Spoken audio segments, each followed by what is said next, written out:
I'm Nicky Marais, this is Jade. We collaborated on this artwork that we entered for the Triennale exhibition, and we called these windmill blades, we call this Represent.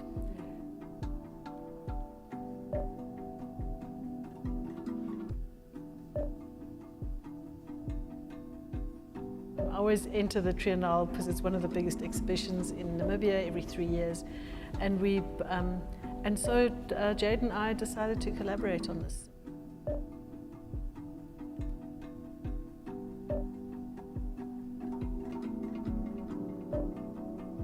We thought when we saw them in the first place, we thought they looked like people.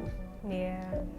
They have a very human feeling to them. It's the shape, and then getting them to stand was a bit of a challenge, but we managed to do that. And then we sat together and we talked about issues and social issues in Namibia that are really, really important to us and affect our lives and our being as artists. So we decided to make each one of these beings in this installation represent something for us. We call this one Unsheltered. It's about it's about poverty, and it's about the lack of shelter in Namibia that is really difficult for people to come to terms with. That people are living in very unbelievably bad shelters. So when we started this piece, we thought about the small shelters that you find near the Oegap River and near the Brandberg, and how those houses are made out of driftwood that come down the river. We found a lot of old pieces of wood in the house, and we decided to stick it to one of the windmill blades. So yeah, and it was like quite a process to try to stick them on the windmill blades. Because we tried to do it with like a hot glue gun, glue itself, and this other filling type of things, and it was just not working. The wood kept on like popping off. The next day it would just fall off, or the wind would blow it over because it was quite heavy.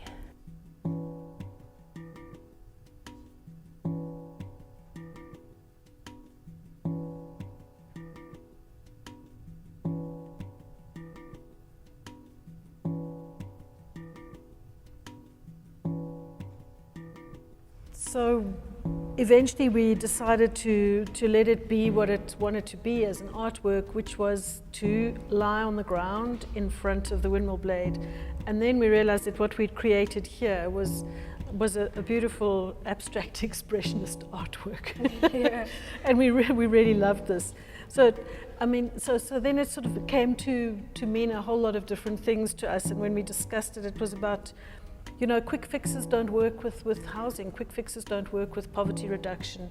None of the like very, very public campaigns have actually done anything to reduce poverty and the lack of shelter for people in Namibia. So we thought it was kind of apt that there was a long shadow in front of this piece. The shadow of past attempts at trying to solve a problem.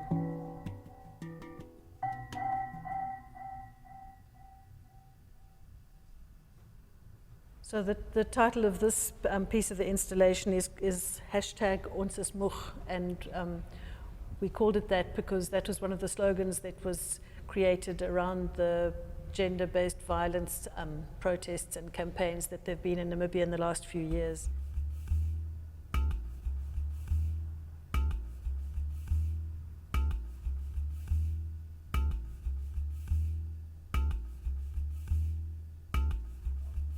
Where it came from in the beginning, this image of the lock, I've been using that a lot, and locks and love are kind of, they're just so mixed up together. It's so difficult to separate loves and locks. Yeah.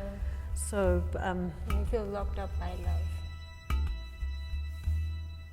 Like with the locks itself, also it really showed how people got like locked up within it, like got locked up within their relationships or their situations with their significant other, and You think it's love, you are there for love, but what, but you're actually just being trapped.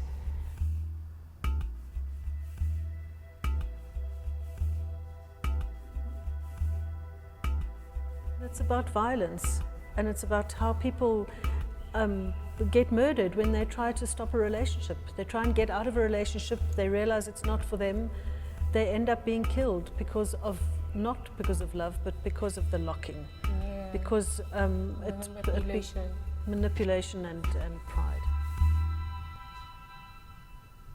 I have a friend who had a really terrible time in the last year. She got really ill. It took her a long time to get better, and she ended up getting much better, even though she's quite old. And she got back on her horse, and she was able to ride again, which was a really amazing thing. And somebody took a photograph of her riding, and there was this incredible shadow of the horse rider, and I loved that, and I wanted to use the shadow. And then when I thought about it, I thought that we were talking about history a lot. We were talking about the history of Namibia and how history has this way of intruding into the present, and it has a way of making a difference to the future, and it stays with us. The past is always with us. So we call this piece "Everything Past is Also Present." And in the end, the horse rider became the Schutztruppe. It started with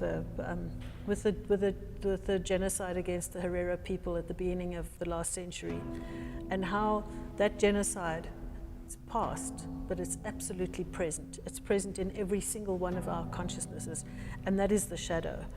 And Jade and I put sand on this blade, even though, you know, my kind of training is you don't put sand on paintings, but and that's why it was amazing to work with Jade, because she had a way of using new materials. I mean, even if they're old materials, they felt like something special anyway. Such potential.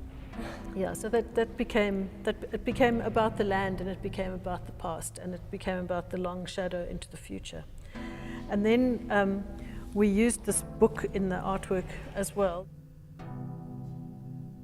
It's kind of got this heavy weight of it feels almost like a Bible, you know.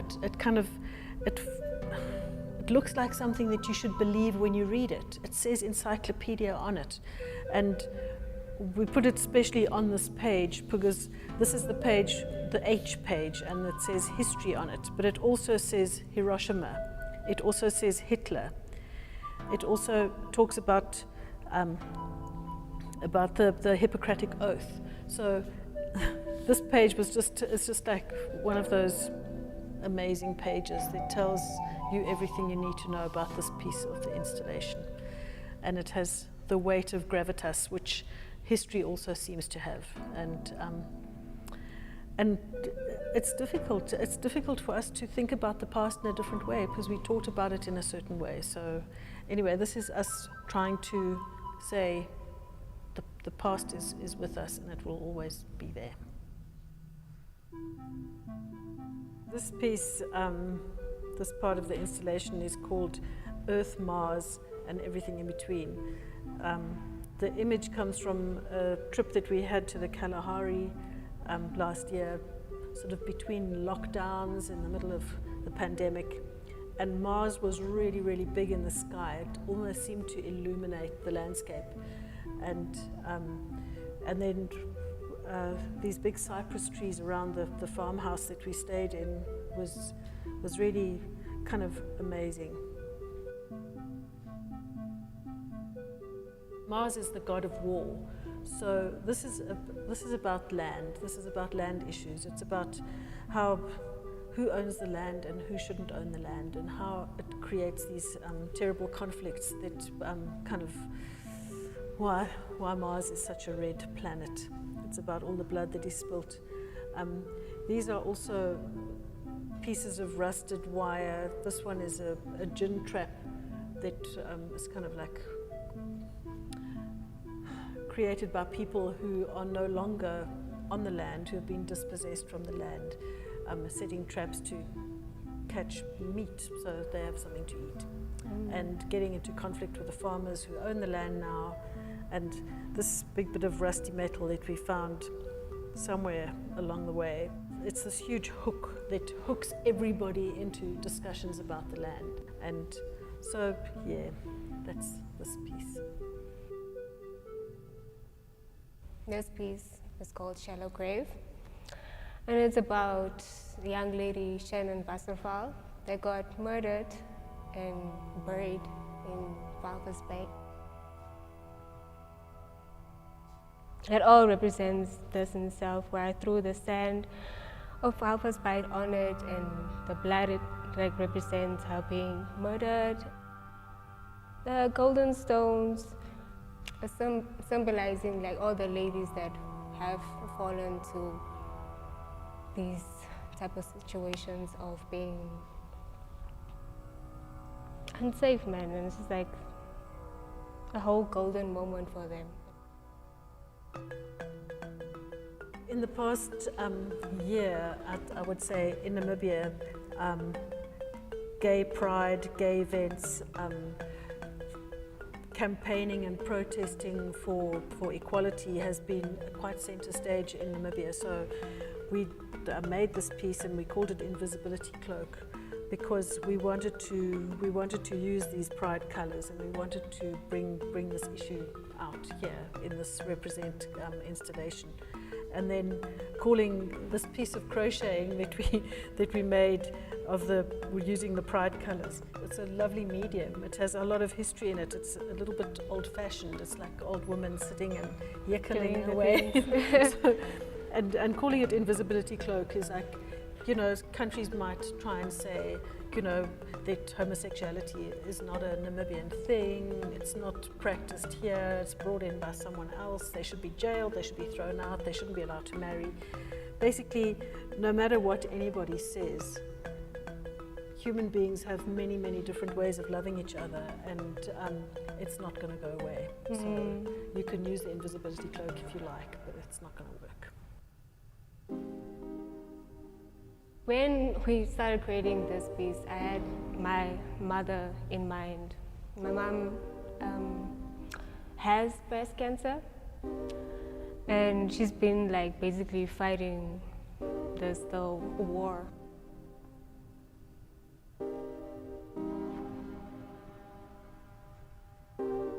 The golden part represents now my mom, because she's a golden lady and she's great, man. She's strong and she's shining through all of this very gracefully. She's never had a moment where she blames herself or she blames others for what's happening. She's like, no, this is what's going on and this is how we're going to handle it very gracefully. And with that, it's gold really accentuates that. And then this whole rope thing represents the cancer within itself. And it's raw and it's rough. And it's tangled up in there, but it's very loosely around her. And that's to represent the attitude. We move on, we go on. I found this rope on the beach in Swakop, and it fitted really well with Jade's idea of making a piece around her mother and around breast cancer.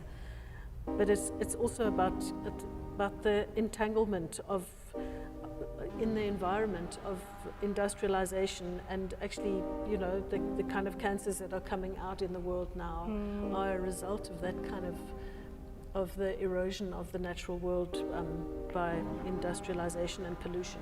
So it seemed really apt to use this rope. We couldn't make an artwork without talking about the issue of suicide in Namibia. So many people, and so many very, very young people, decide to end their lives because they cannot deal with the insurmountable problems that they're faced with. And we called it disconnect because we feel that part of these suicides are caused by disconnection.